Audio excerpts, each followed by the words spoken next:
দিয়ে আজি সকলো কথা গম পালে আৰু অডিটিক যদিহে চাকৰি কৰিবলৈ নিদিয়ে তেনেহলে ঘৰত নাথাকো বুলি ক'লে।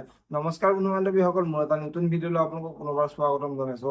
ৰং চেনেল সম্প্ৰচাৰিত হৈ থকা বকুলা আবাসীখনৰ আজিৰ খণ্ডটি চাবলৈ বহুত বেছি ইণ্টাৰেষ্টিং হ'বলৈ গৈ আছে। যদিহে আপোনালোকে বকুলা আবাসীখন চাই ভাল পায় তেনেহলে ভিডিঅ'টোত এটা লাইক কৰি আমাৰ চেনেলটো ছাবস্ক্ৰাইব কৰি ল'ব এনেকুৱা ধৰণৰ আপডেট মোক পাই থাকিবলৈ। ছোৱালীখনক দেখিবলৈ পাইছিলে আদিয়ে অদিতিক চাকৰিলৈ লৈ যাবলৈ ওলাইছিলে আৰু অদিতিৰ ওচৰলৈ আহি তুমি যে এতিয়াও ওলোৱা নাই, তোমাৰ দেৰি নহ'ব বুলি অদিতিক সুধিছিলে।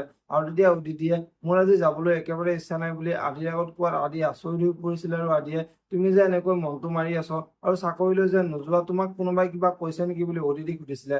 আৰু তেতিয়া অদিতিয়ে মোক কোনে একো কোৱা নাই বুলি আদিক ফাঁকি দিয়া দেখিবলৈ পাইছিলে। আৰু আজিৰখনতে দেখিবলৈ পাব ৰিকা আজি আদিৰ ওচৰলৈ আহিব আৰু আদিৰ ওচৰলৈ আহি সেইদিনাখন যে বৌ অফিচৰ পৰা অহাৰ পিছত অদিতিক যে দেউতাকে বহুত গালি পাৰিছে আৰু অদিতিক যে চাকৰিলৈ যোৱাটো বন্ধ কৰি দিছে সেই কথাটো আদিৰ আগত কব।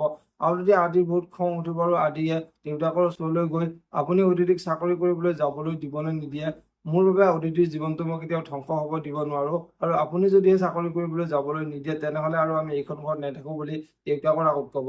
এতিয়া বাৰু দেউতাকে কি সিদ্ধান্ত ল'ব দেখিবলৈ পাব বকুলা আবাসীখনৰ আজিৰ খনতিত অদিতি আশ্ৰমৰ ছোৱালী কেইজনীৰ ওচৰলৈ আহিব আৰু ছোৱালী কেইজনীৰ ওচৰলৈ আহি তোমালোকে চিন্তা কৰিব নালাগে, তোমালোকক এই আশ্ৰমখনৰ পৰা কোনেও খেদিব নোৱাৰে বুলি ছোৱালী কেইজনীৰ আগত কৈ থাকিব।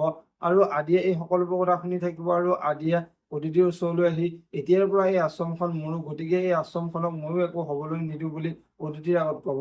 এতিয়া বাৰু আদি আৰু অদিতিয়ে মিলি অনাবিল আৰু হাজৰিকাৰ লগত যুঁজিব পাৰিবনে দেখিবলৈ পাব বকুলা আবাসীখনৰ আজিৰ খনতিত। যদিহে আপোনালোকে বকুলা আবাসীখন চাই ভাল পায় তেনেহলে ভিডিঅ'টোত এটা লাইক কৰি আমাৰ চেনেলটো ছাবস্ক্ৰাইব কৰি ল'ব এনেকুৱা ধৰণৰ আপডেট মোক পাই থাকিবলৈ। ধন্যবাদ।